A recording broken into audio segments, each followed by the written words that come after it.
এদিকে master plan ফাঁস। তারেক রহমান যখন বীরের বেশে বিমানবন্দরে নামবে এবং সরকার তাকে বিশেষ নিরাপত্তা দেবে, তখন রাজনীতির ব্যাকরণে একটি বড় পরিবর্তন আসবে। রাজনৈতিক বিশ্লেষকরা বলছেন, একজন সাজাপ্রাপ্ত নেতা যদি রাজনৈতিক আশ্রয়ে ফিরতে পারেন, তবে একই যুক্তিতে আওয়ামী লীগের শীর্ষ নেতৃত্ব তাদের আইনি লড়াই লড়তে রাজপথে ফিরে আসার সুযোগ পাবে। জানাবো এই সম্পর্কিত আজকের গুরুত্বপূর্ণ প্রতিবেদন। তারেক রহমানের ফেরা মানে কি আওয়ামী লীগের রাজকীয় প্রত্যাবর্তন? মার্কিন চিঠির আড়ালে আসল সত্য কি? দর্শক, এই মুহূর্তে রাজধানীতে আওয়ামী লীগ মাঠে নেমেছে। ভয় পাইলে শেয়ার করার দরকার নাই, সব এলাকা থেকে একটা করে শেয়ার চাই। এদিকে সন্ধ্যার পর আওয়ামী লীগের লক্ষ লক্ষ নেতাকর্মীরা রাজপথ দখলে নিয়েছে। তারা স্পষ্ট জানিয়ে দিয়েছে, মাঠ তাদের ছিল, মাঠ তাদেরই আছে। রাজপথ কার নামে লিস্ট দেওয়া হয়নি। তারেক রহমানের ফেরার দিনটিকে কেন্দ্র করে আওয়ামী লীগের এই পাল্টা মুভমেন্ট প্রমাণ করে রাজপথের আসল বাদশাহ আওয়ামী লীগই রয়ে গেছে। যুক্ত করছি এবং দেখানোর চেষ্টা করছিলাম যে আজকে যে ছাত্র সমাবেশ এখানে উপস্থিত হয়েছেন এবং সেখানে কিন্তু লক্ষ লক্ষ নেতাকর্মী কিন্তু ইতিমধ্যে এসে জড়ো হচ্ছেন এবং তারা বিভিন্ন ঢাকা বাংলাদেশের বিভিন্ন জেলা থেকে কিন্তু ইতিমধ্যে নেতাকর্মীরা কিন্তু এখানে এসে উপস্থিত হয়েছেন। এদিকে ৬,৩১৪ দিন পর বাংলাদেশে এলেন লিডার। ফাঁকা হলো পাশের চেয়ারও। জোড়া ধাক্কা ইউনূসের। যখন এখন আবার বেকায়দায় পড়েছেন, মানে মতিউর রহমান, মাহফুজ আনাম, বিদেশি রাষ্ট্রদূত থেকে তারেক রহমান, সকলে প্রথম আলো ডেইলি স্টার ভাঙাভাঙির সুযোগে আর ওসমান হাদির মৃত্যুর ঘটনায় তার উপর চাপ প্রয়োগ করে তার স্বরাষ্ট্র উপদেষ্টা বদলে ফেলতে চাইছে। এদিকে দেশে ফিরেই বড় দুঃসংবাদ পেলেন তারেক রহমান। শরীফ ওসমান হাদি হত্যাকাণ্ড মামলা দায়েরের প্রস্তুতি আসামে বিএনপির তারেক রহমান। শেখ হাসিনাকে বাংলাদেশের রাজনীতিতে ফেরাতে আওয়ামী লীগকে আবার ক্ষমতায় বসানোর জন্য দিল্লির যে চারকোণী কূটকৌশল, এটির সর্বোচ্চ বাস্তবায়ন এই মুহূর্তে চলছে। এদিকে তারেক রহমানের বাংলাদেশে প্রত্যাবর্তনকে স্বাগত জানিয়ে যা বললেন শেখ হাসিনা। আমার যেন ভোরবেলা থেকে বলছে আমার শাড়ি কাপড় করে দাও তাড়াতাড়ি, আমরা বলছি অনেক টাইম আছে। এদিকে মাস্টার প্ল্যান ফাঁস। তারেক রহমানের ফেরা মানেই কি আওয়ামী লীগের রাজকীয় প্রত্যাবর্তন? মার্কিন চিঠির আড়ালে আসল সত্য কি? দর্শক, আজ 25শে ডিসেম্বর তারেক রহমান ফিরছেন। এটি কি প্রধান খবর? না, আসল খবর হলো তার এই প্রত্যাবর্তন বাংলাদেশের রাজনীতিতে এমন এক আইনি নজির তৈরি করতে যাচ্ছে যা শেষ পর্যন্ত আওয়ামী লীগের ফেরার পথকেই মসৃণ করবে। মূলধারার গণমাধ্যমগুলো বলছে, তারেক রহমান একাধিক মামলায় সাজাপ্রাপ্ত এবং পলাতক, কিন্তু তিনি যখন বীরের বেশে বিমানবন্দরে নামবেন এবং সরকার তাকে বিশেষ নিরাপত্তা দেবে, তখন রাজনীতির ব্যাকরণে একটি বড় পরিবর্তন আসবে। রাজনৈতিক বিশ্লেষকরা বলছেন, একজন সাজাপ্রাপ্ত নেতা যদি রাজনৈতিক আশ্রয়ে ফিরতে পারেন, তবে একই যুক্তিতে আওয়ামী লীগের শীর্ষ নেতৃত্ব তাদের আইনি লড়াই লড়তে রাজপথে ফিরে আসার সুযোগ পাবেন। তারেক রহমানের এই ফেরা আসলে এক ধরনের পেন্ডোরা বক্স খুলে দিচ্ছে, যা শেষ পর্যন্ত আওয়ামী লীগকে রাজনৈতিক মূলধারায় ফেরার আইনি বৈধতা দেবে। এখন আসা যাক আন্তর্জাতিক সমীকরণে। মার্কিন কংগ্রেসের প্রভাবশালী 5 সদস্যের চিঠি এখন ইউনিট সরকারের টেবিলের সবচেয়ে বড় আতঙ্ক। গ্রেগরি মিলস ও বিল স্পষ্ট জানিয়ে দিয়েছেন, আওয়ামী লীগ ছাড়া নির্বাচন মানে তা আন্তর্জাতিকভাবে অবৈধ।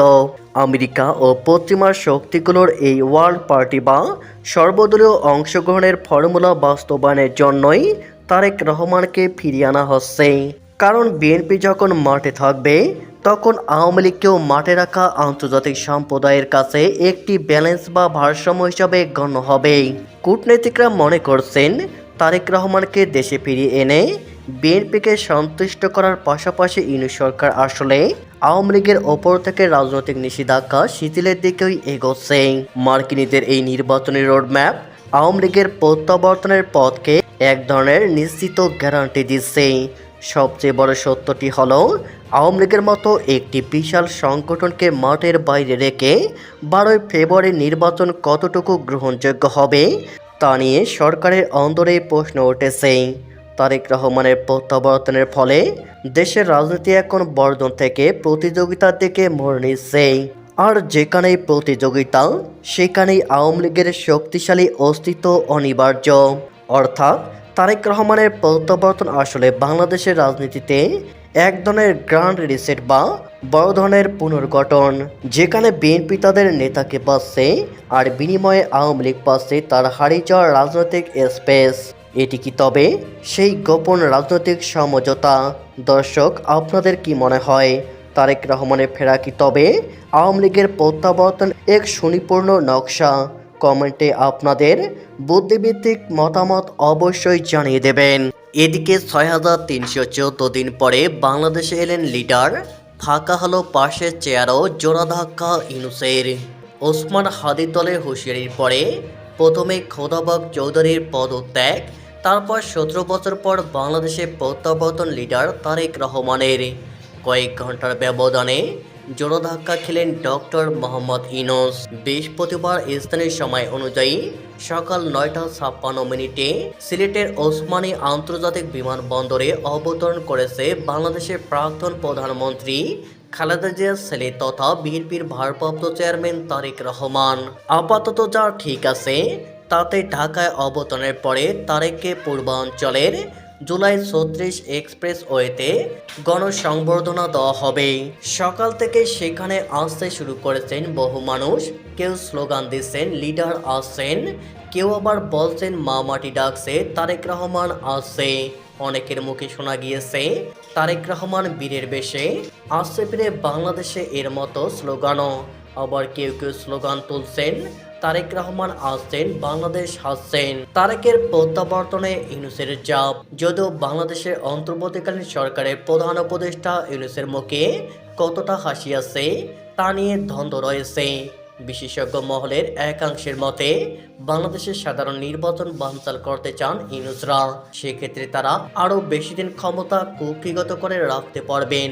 কিন্তু তারেকরা যেখানে নির্বাচনের পক্ষে সওয়াল করছেন, সেই আবহে তারেকের পক্ষে সমর্থন দেখে ইউনূসের মুখে হাসি উধাও হয়ে যাবে বলে মনে করছেন রাজনৈতিক মহলের একাংশ। আবার তারেকের প্রত্যাবর্তনের আগে বাংলাদেশের প্রধান উপদেষ্টার বিশেষ সহকারী স্বরাষ্ট্র মন্ত্রক খোদাবাগ ইস্তফাপত্র গৃহীত হয়ে গিয়েছে। তার ইস্তফার দাবিতে হুঁশিয়ারি দিয়েছিল হাদির দল ইনকিলাব মঞ্চ।